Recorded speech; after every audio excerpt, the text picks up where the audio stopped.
Hello everyone, welcome to the Division 4E Precap. I am the host with the most, Gostos, and with me tonight is the grot with the lot, Yudlugar. So this should be a pretty quick one, and it's going to be relatively low tech. It's just going to involve me switching screens a lot. We're just going to look at the teams, have a quick look and see if there's any spicy players on there. And Yud has been digging deep into the background of the coaches in question, which is great because my record ain't so good. I mean, I spent 10 minutes at lunchtime, I think, maybe building me up for a fall there, but we'll see. I did send out a survey, which a few of you got back to me on, so if there's any funny little tidbits in there as well, I'll nip those out and share them with the world. Nobody sent me anything inappropriate, thankfully. And this isn't going to be a Lord Brainlord recap either, so there's not going to be any strange hairstyles or bad films on display.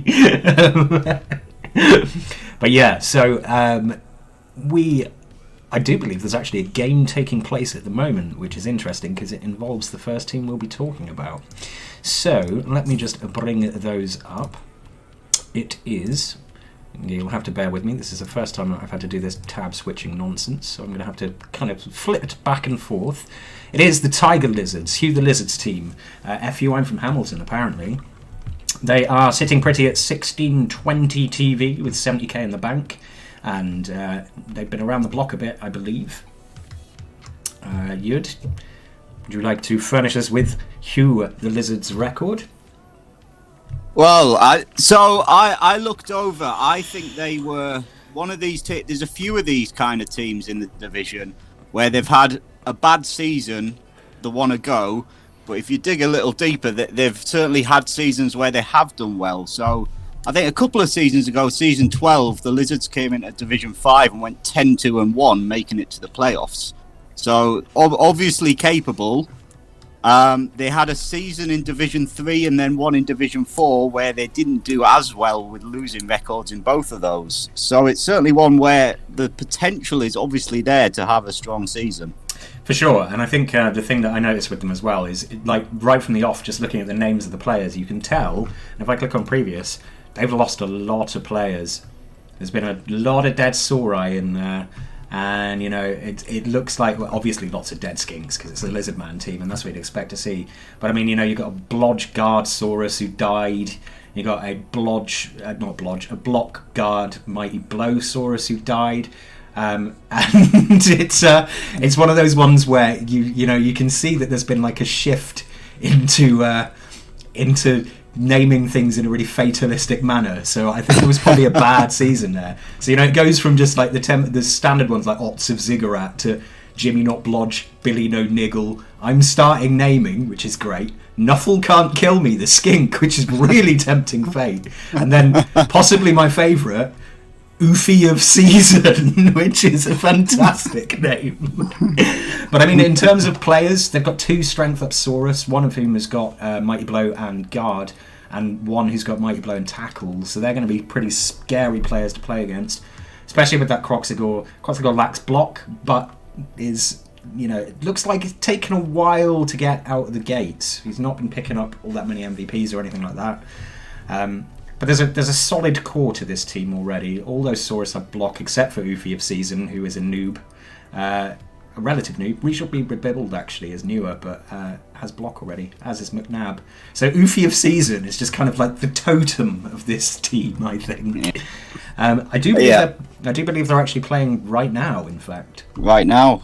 Yeah. Hopefully some more dead lizards then. I wouldn't mind seeing Razzle Dazzle the Skink get donked on the head. Yeah. So I think next team we have is mine. So what can we say about my team? You can talk about my record here if you like. Well, yeah, as you've said, it's a good team on paper. Last season, you couldn't make a game-winning roll, really. There were so many games where it was that crucial 2+ or 3+ at the end of a drive that were letting you down. Yeah, and I think the thing with it is when you get into a run of bad form like that, it can become self-perpetuating. So you go into a game expecting to get massacred, and as a result, you get massacred. But yeah, my team pretty solid. Really, really developed blitzers, undeveloped blorks because they either die or just don't do anything. And we have the orc, the green MVP machine, Blood the Lineman here with his 7 MVPs. But I think I looked at it, and my killer is one of the most developed in the division. Crumpteeth Teeth Crumper in all his glory here. Got very lucky there with the jump up, and then I got a jump up on Wazbad as well, and ended up with an agility up on him. When my thrower died last season, he became the ball carrier, and I'm not sure how I feel about that one. I'm tempted to buy a thrower, which is sacrilege. But yeah, block troll. I've got guard everywhere, so you'd expect me to do well. But I expected to do relatively well last season as well. Do you want to say anything about my team? I'm not going to talk about them anymore because it's kind of embarrassing. It's like talking about your own penis or something. Well, I'm inclined to think that you know your team better than I do, I'll be honest. But, yeah. Yes, that is true. But yeah, I played Yud last season because we were actually in 4E last season together. He beat me, so maybe some revenge on the way there. Revenge. Although his team has become scarier since then. That's foreshadowing, everyone. I reckon my team is the same as it was this time last year. It's almost identical. I did see a couple of skill pickups, but I think you've had a couple of deaths as well, haven't you? We'll talk about that when we get there, though. One or two. I do believe that Lord Brainlord has appeared in the chat and has remarked on me comparing my team to my penis, which is about par for the course there, I think. So next, who do we have? We have... Teeth Crumper, did you say? Crumpteeth Teeth Crumper, yeah. Yeah, that's a fitting name for your penis. Anyway, carry on. Less said about that one, the better. So, second orc team, we have the Big Green War Machine, Triumvirs Orcs. They're looking pretty spicy as well, although a bit less developed than mine. They've played a lot less games, though. You can see there's a really nasty looking Black Orc blocker on the way here.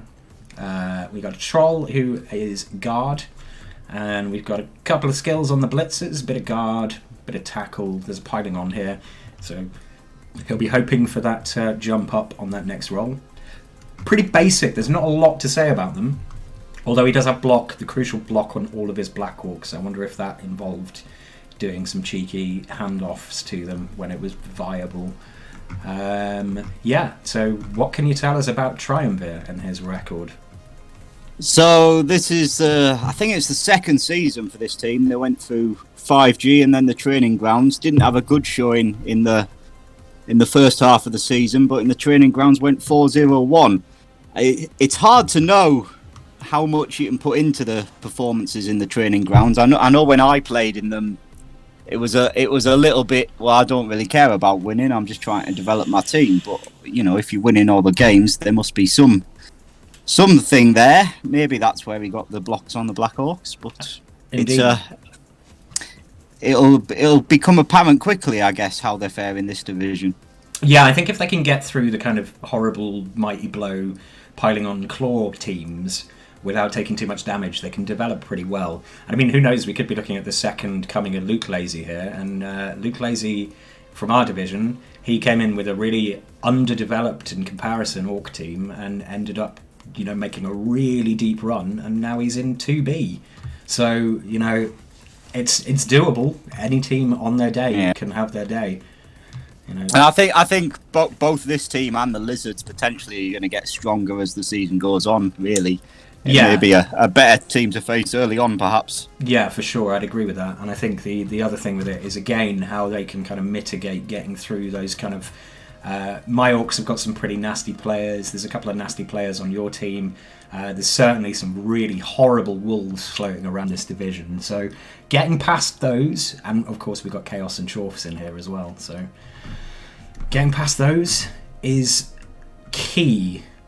It's kind of getting a bit lucky and not getting pummeled by those. I mean, you lose that blocker and a couple of these blitzers, and you're kind of looking down the barrel of a rebuild season in some respects. But we'll see. It's not even early days. It's not even days yet. So Next, we have the Alt Dwarf Devils, which is Betts' human team, sitting at 1310 TV with 60k in the bank. Again, these are a training ground team, as you can clearly see. Not a great deal of development, but what is on there is pretty solid. You know, the SPP seems to have been concentrated towards the blitzers. That ogre is one away from getting a level where you kind of pray to the dice gods that you get block. But I mean, you've already got a Mighty Blow piling on blitzer after just 5 games, so that's pretty good. But yeah, so the Orcs played both the Division 5 and the training grounds with the same team. Bets has switched between them, so yeah, as you say, 5 games on this team. Yeah, I mean, they're going to be going into most games TV down on their opponents, so it's going to be a case of like leveraging those inducements. I mean, he's running with 4 rerolls as well, which is interesting. Yeah. I mean, they're not miles away. I think the average TV of at least of the teams that have joined was about 1,400. So they're not miles behind. There's a couple of teams that they're obviously a lot more developed, but they're not for the amount of games they're played. They're not as far behind as they could be. Yeah, and I mean, I'm kind of looking at it. I'm thinking 4 rerolls feels a little too many. I'd be tempted to drop one of those just to kind of leverage that TV. Yeah, I guess humans have got a lot of rolls built in as well, haven't they? Indeed, it's yeah. Not typically a 4 reroll build team. It feels like someone who has played with an ogre before and just got kind of boneheaded to pieces, which happens. I play with a human team elsewhere. My ogre's usually very well behaved, but he has had a couple of games where he's failed like 6 or 7 like bonehead rolls. So who knows? It'll be interesting to see how they develop and whether they can survive all the claws of doom. So yeah, I've not got a lot to say about them. If Valak can survive to get to his next level, then I think they'll become a more interesting proposition because we'll see what direction they're going in. And I think he probably needs to get some touchdowns on his catches as well, because at the moment they're very squishy with dodge because there's a lot of tackle floating around in here, and those chorfs would mince them. Okay, so yeah, next team is the Horror All-Stars of Demiurge, or Demiurge. It's Space Dwarves. It's Demiurges, I think. As you can see, great naming theme, all characters from horror films. So we have Frankenfurter and Jason Voorhees and Pinhead the Fourth. I assume that means there were 3 before that. But yeah, so there's also a zombie called Rebuilding for next season 12. So you can tell these guys have been around the block a little bit. 62 games on one of the fleshies and 61 on the 2 whites. They're coming into their 5th season, so I think this is the team that have played the most out of the league. Last season in 4D, it was fairly middle of the road, a 3-4-6 record, and that's been fairly consistent over time. There seemed to be a mid-table side fairly routinely, but I don't know. You know, our 4E last season, there was quite a lot of high TV teams, whereas this time it's maybe a little less developed, the league, so maybe the extra TV will pay off for them this time. Yeah, and I think these guys are running up towards the top of the TV in the division as well. I think they're just slightly above mine, in fact. And yeah, you can see they've got heavy front loading on the development here. Apart from that level 4 zombie with wrestle, tackle and kick, which is a great little utility piece, and he's not far off another level. You've got undeveloped ghoul. You've got a pretty developed ghoul here. Blodge, safe hands. Short hands, rather. I always say safe hands. Frankenfurter, the level 6 flesh golem, has taken a move bust but has that strength up, so you can see why he's keeping him around, especially with that skill set. And these whites are brutal looking. I mean, what do you even add there if you get another level on those and get them to level 7? They're pretty much complete as it is, and they're going to scare a lot of people. Pinhead the Fourth as well, level 5 werewolf, looking pretty great. Looks like he lost a werewolf. It looks like he lost both werewolves actually relatively recently. Just the block on top of one of them, but then you got block, tackle and jump up, which makes that piece pretty scary because it can basically get to anywhere it needs to get, even if it gets dropped in the previous turn. Be interesting to see how they do and whether they can kind of leverage that veteran. Oh, poor Rugbart has them next week. So, but yeah, it'd be interesting to see how they do, considering they might be able to lever that kind of veteran's advantage of having those deep skills into accomplishing some pretty good things this season. If they can get some momentum, it could be pretty hard to stop them. Who's next? It is the Nuke Romantics, which is Rugbart. We just mentioned him. Much less developed team than the previous one, but still looking pretty good. You've got a really nice werewolf here. Save the Prometheum with his block, mighty blow, agility up, and his tackle. That's pretty nice, and he's not far off another level there as well. That's a big piece. I can see a lot of people who are playing against this team gunning for that werewolf right from the off, because it's such a big chunk. As Chat have just said, who needs other players when you have that guy? He can basically do it all. Yeah, I mean the team revolves around him, isn't it? If he keeps him alive, he's going to be a match in any game. Without him, it looks a very different picture. Yeah, I mean you've got a couple of nice skill pickups. You've got a white here who's Blodge Guard. But yeah, beyond that, the rest of it doesn't look so developed. Dirty Player Zombie is great, though. You need one of those if you're going to play undead teams. But yeah, this is very bare bones, apart from that terrifying werewolf. So it's keeping Save the Prometheum alive, at least until mid-season, could well be the key to Rugbart's season. Or it could not be. It could be that Save the Prometheum turns out to be completely useless and he scores with tons of zombies. That's Blood Bowl for you. Do you have anything to report about the record of Mr. Rugbart? Oh, this was another training grounds one. So again, the first part of Division 5, not a great season, and then 3-1-1 in the training grounds. There's a lot of teams like this that have had strong second halves in the training grounds. Cool. So yeah, we'll see whether he can carry that momentum into Division 4E. Next we have the Darkside Powboys, which is a great name. Grumplekin's squad. These are the Chorfs. We didn't have to play any Chorfs last season, if I remember rightly. So I was quite happy about that. And as a thinking, breathing human being, I hate Chorfs. Everyone hates Chorfs, except Chorfs. So... even Chorfs hate Chorfs. They do. Self-hating Chorfs, yeah. So this team is coming along nicely. They're at 1650 TV. They've got 290k in the bank, so I'm assuming that TV is going to get slimmed down. I can't see why you'd keep that much cash on hand, really. But yeah, so we've got a couple of Bull Centaurs. They've got Break, Tackle and Block already. That's great. We got some Mighty Blow and Guard coming through, so you go for the Holy Trinity on the blockers, I guess, and then build some killers as well. One Ball Carrier Hobbo, the rest pretty undeveloped. We got a Kick and we got a Dirty Player, and then two dudes, Parmenides and Anaximander, who are not skilled at all and could be a weak link if people like punching Hobbos. Although Anaximander is pretty close to getting that all-important first level. He's only played 2 games as well, but he's stolen MVP. But yeah, not a great deal to say about these guys. I mean, Kickoff Return is a great pickup on a Hobgoblin, and obviously, Mighty Blow Guard is basically what you want on your blockers. You maybe go Claw on one of them, so you can start removals of Doom.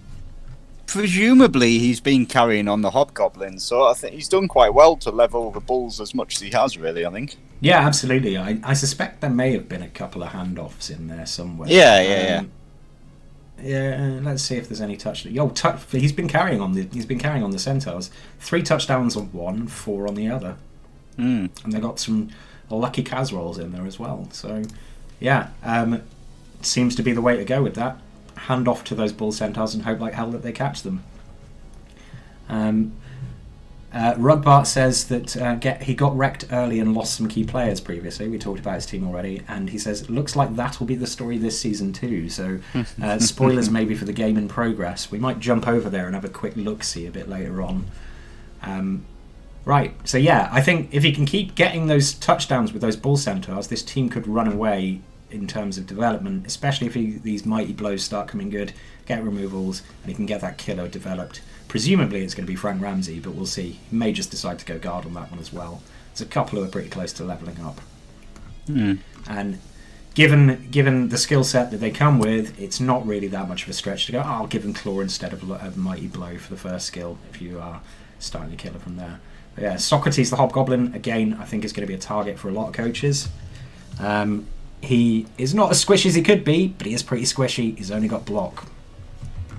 Next, we have the Bondage Roaders. No resistance, no fight. This is Prozaneski's team, sitting at 1750. I'm not sure whether Prozaneski's accepted his ticket or not. He was one of the latecomers, so subject to change here, I think. As you can see, this team have certainly got a theme. I'm going to have to mention a couple of these players. So somewhat NSFW. So if you have small children in there, in the room, do cover their ears. We have Sister Type Pajama, the Witch Elf, who has Tackle, Strip Ball, and Wrestle, so a natural sacking piece. And we have a Agiat Blitzer called Vrode Latex, which I'm assuming means brother latex. And then, for some reason, the linemen are all eunuchs, so we have some strange ones. I'm going to have to mention, there's lots of guard on there. We got a wrestler, we got a kicker with an Agi up as well. But I'm going to have to mention the single unskilled eunuch, Eunuch Poppy User 2. Which is I wonder if Prozaneski is from or has been anywhere near Berlin, because this feels like a very Berliner team. And again, training grounds, I think, maybe. Yeah, so this one was the other way around, where they had a decent first half with a 3-3-1 in 5F and then 1-3-0 in the training grounds. But the training grounds for Elves is a little bit throw the ball around, isn't it? I think. Yeah.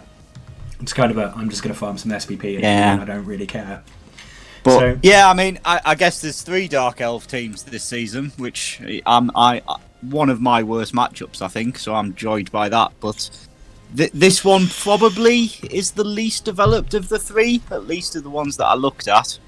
Obviously, there's the Witch Elf is certainly a very nice piece, but they're a little bit lacking in skills. Yeah, they're a little bit light. It's going to be a case of whether they can kind of nab some high-scoring games early on, whether they can really compete, and again, whether they can survive things like those hideous whites.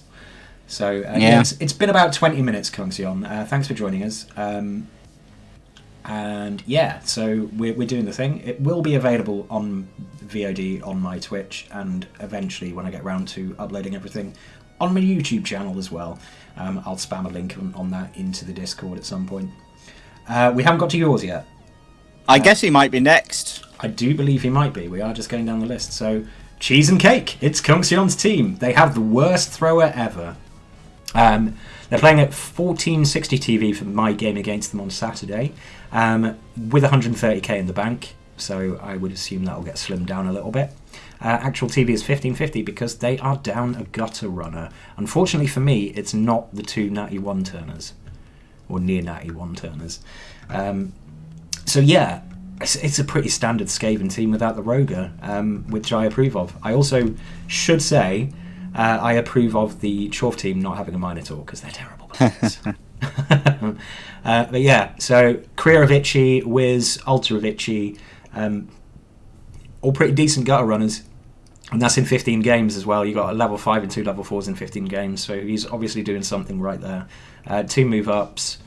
You've got one who's developing into a sacker. You've got one who is basically the ball carrier. 2 heads, sprint. He's got wrestle, so looks like he went ball carrier on that route. Excuse me, that's the bit repeating on me. Yeah, I mean, this is a horrible team. Just absolutely disgusting. There was a couple of notable results last season as well. Cuxion was in the same division as Rugbart and came out with a 3-1 win. And then in their last match, they won 7-0. 7-0. That's impressive. They went 5-1-1 in 5E, and then a 2-0-3, fairly respectable in the play-ins. So certainly a coach that know what they're doing. I do believe that Rugbart has expressed a desire to get some revenge for that defeat as well. So a bit of a rivalry going on there behind the scenes. But yeah, I mean, I've got to play these guys on Saturday, and I'm not looking forward to it because those Go runners are horrible.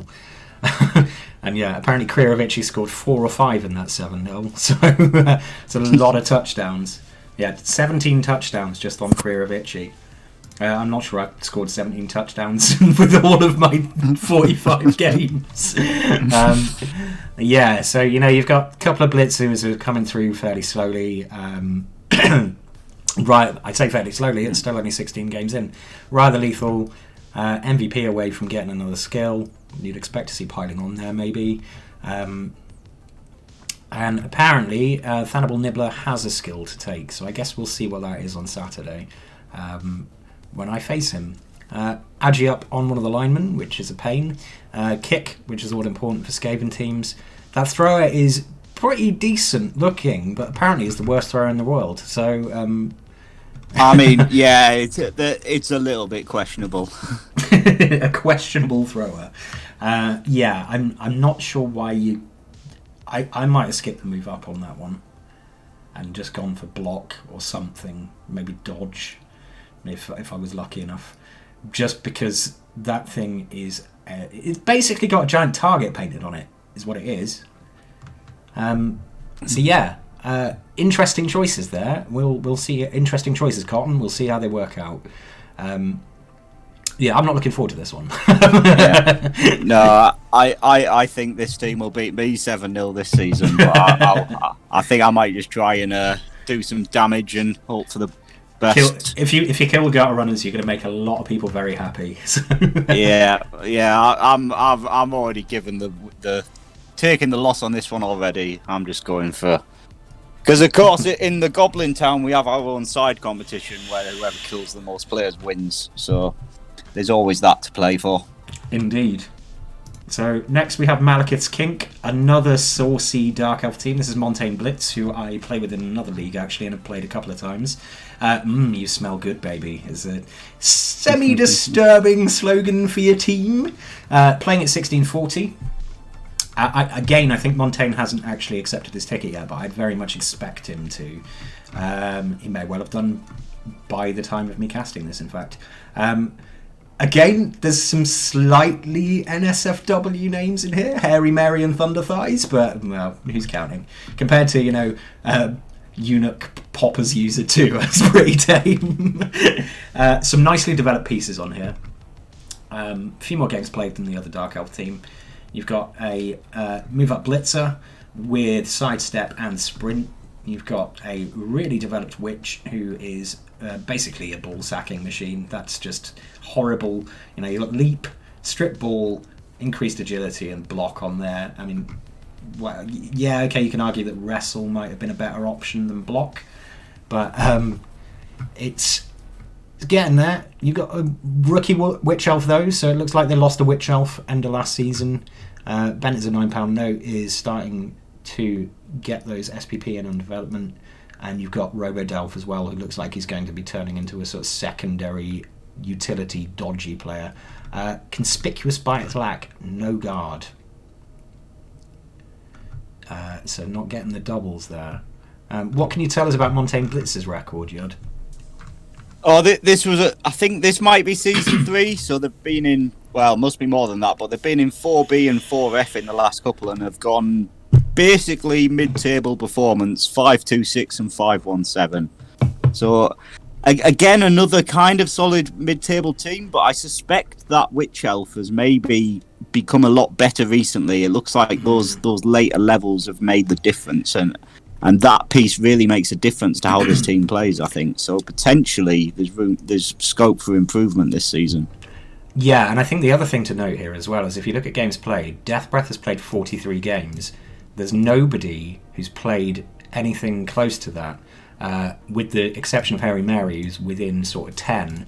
But everyone else has been replaced at some point, sort of 15 odd games in. So you've got to look at this and look at these previous players when they load in, because the site has been bad for that lately.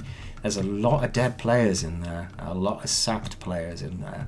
So it looks like it's been one of those ones where he's gotten a little unfortunate and lost some pretty heavily developed players and had to build players up from the ground again. When you've got 43 games lineman here, you've got 42 games lineman here, you've got Double Bagger here who's gone 42 games before he got killed.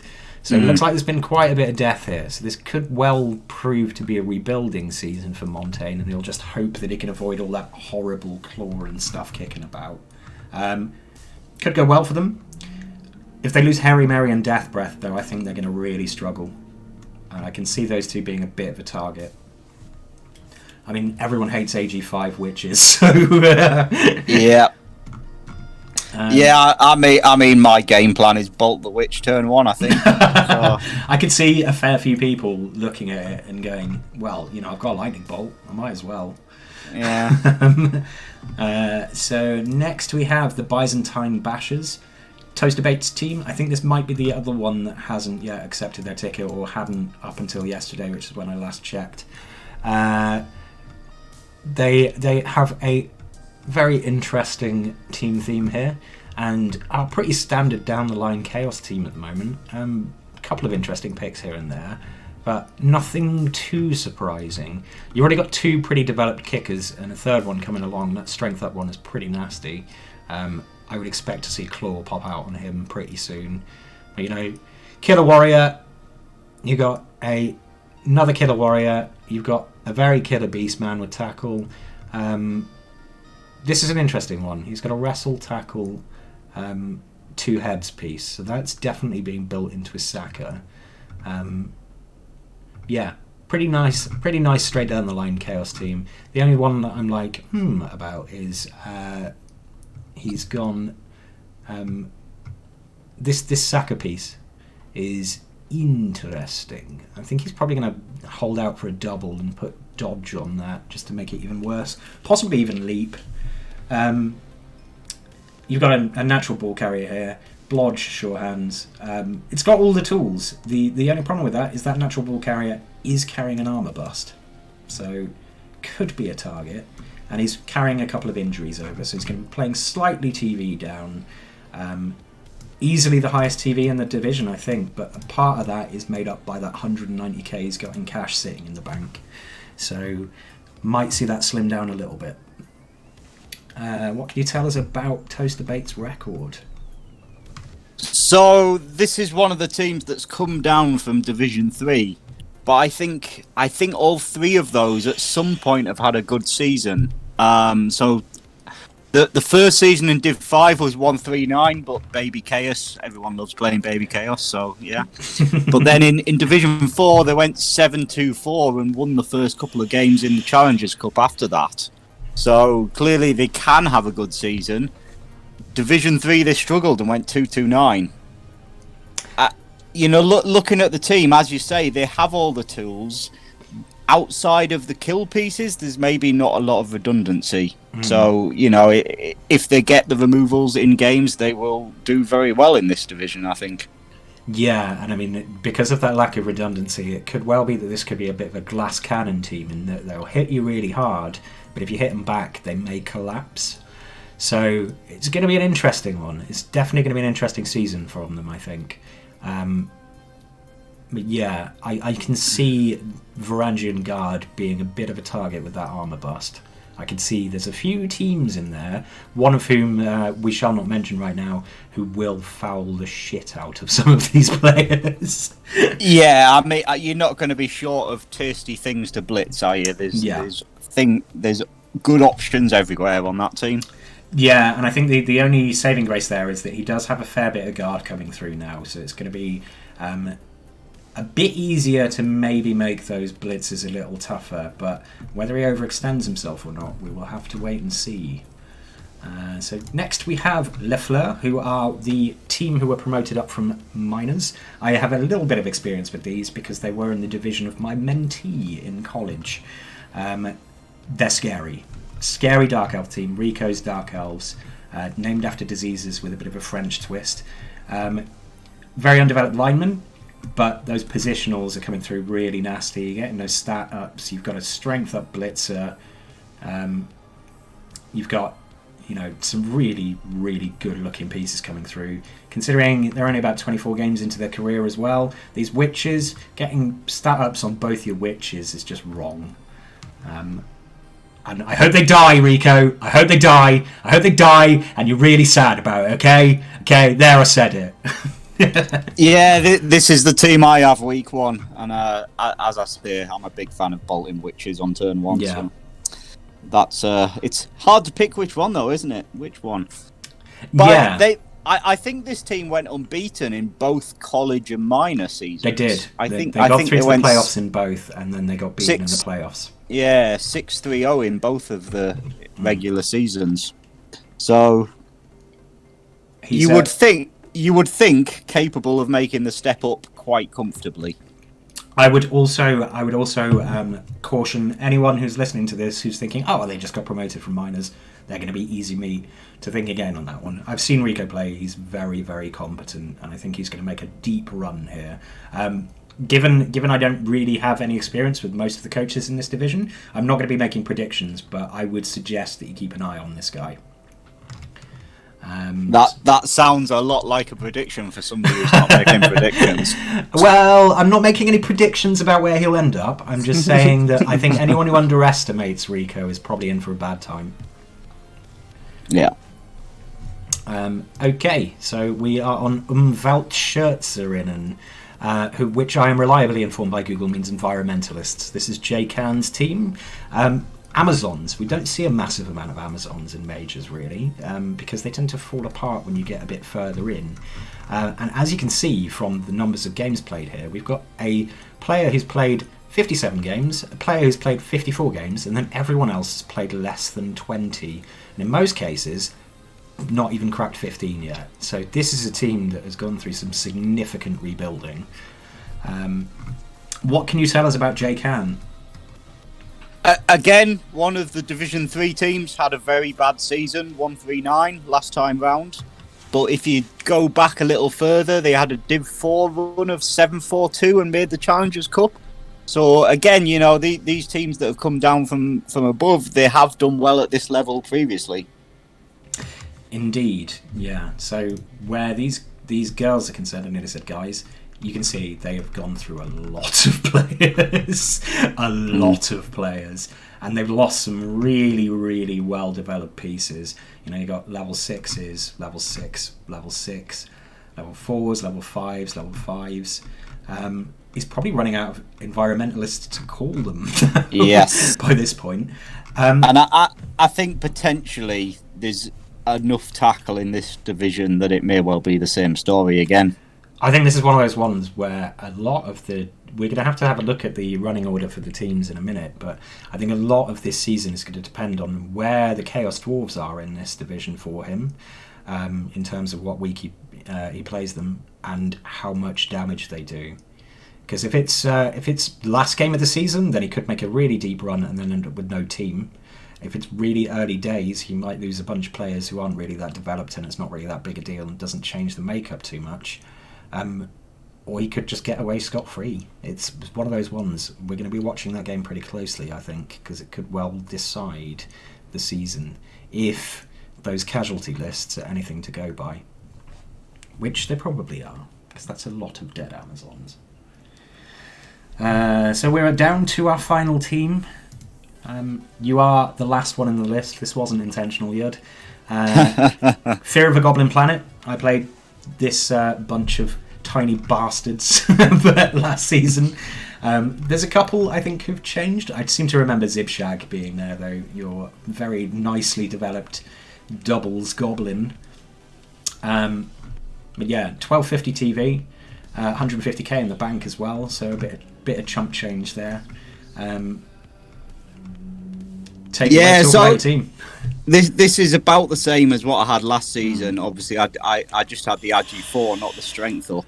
Yeah. But I had nothing in the bank coming into last season, so I was quite fortunate to be able to build a bank up. And I did have a lot of deaths, but I was getting good winnings a lot of the time. Yeah. I took the strength by accident. I meant to take block, and it's made it into a little bit of a bloaty piece.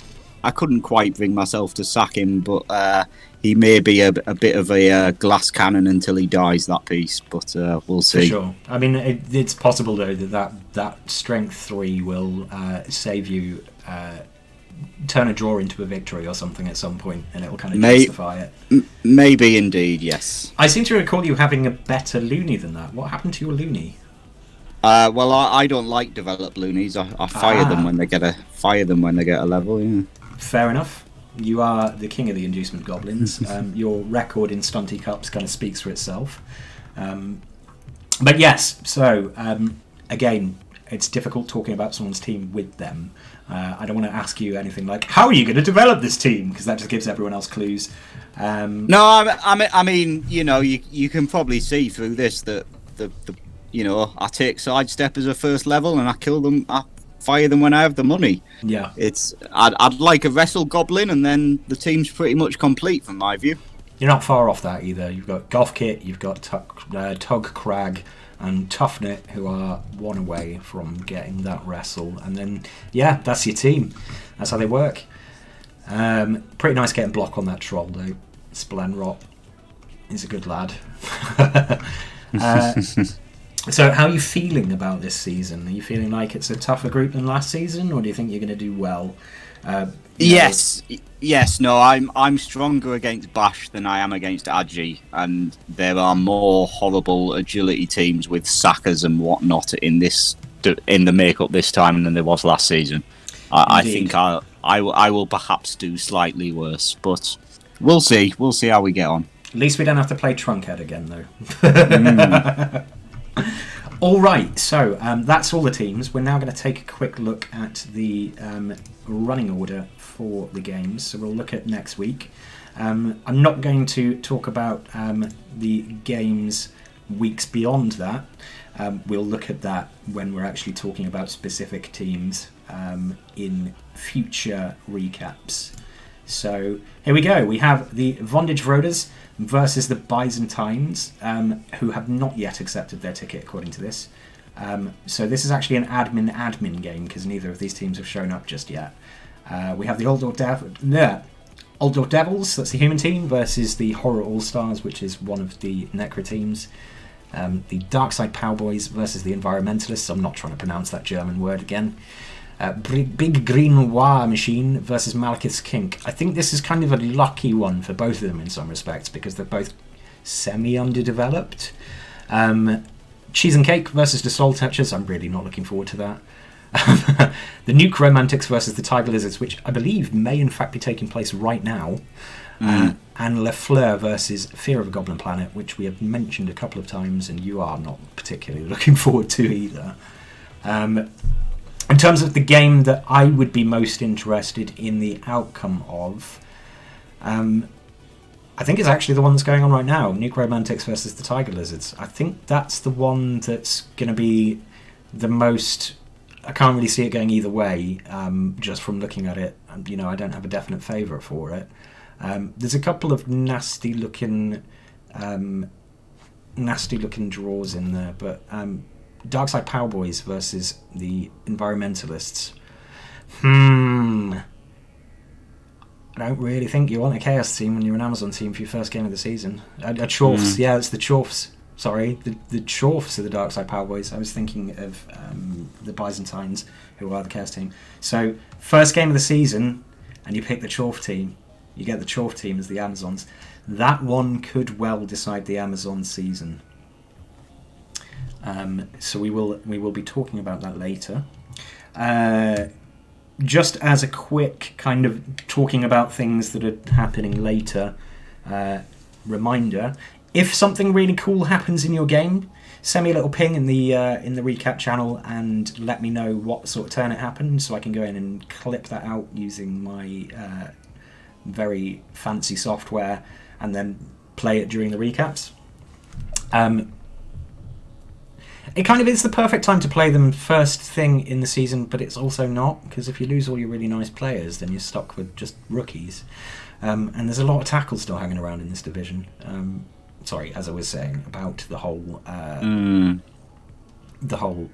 picking your clips things. If you don't do that, I'll try and catch as many games anyway. We have a spam bot. Fun. I think the Dwarf Devils against the Horror All Stars is the interesting game for me this week, because they were two of the ones that it was hard to place exactly how they will do, with Bets having seemingly a very good record but a very low TV. Yeah. Whereas the Horror All Stars been around for 4 seasons, middle of the road, and it'll be interesting to see, do the Horror All Stars kind of make that TV advantage pay, and can the Bets keep up with the higher teams? And I think it may answer a couple of questions as to how their seasons will go. That one.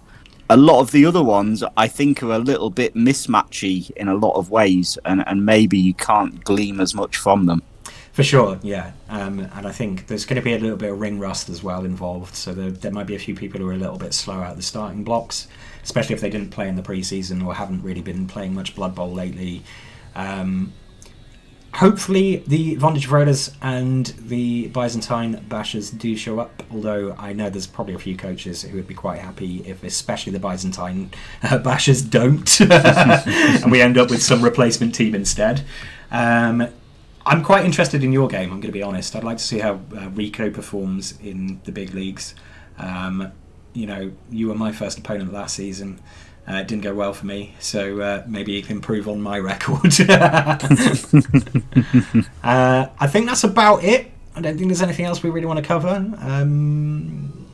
This is a bit of a quick one because it's just the pre-cap, and like I said, I'm not too keen on making predictions. By all means, though, Yud, if you want to say who you think is going to win the division right now, by all means, go ahead. Goblins. Who's the best team on Earth? Yes, Goblins also. Yeah, there we go. So, that's kind of how it works. Okay, so completely wild prediction that nobody should take even remotely seriously, because I'm not making it...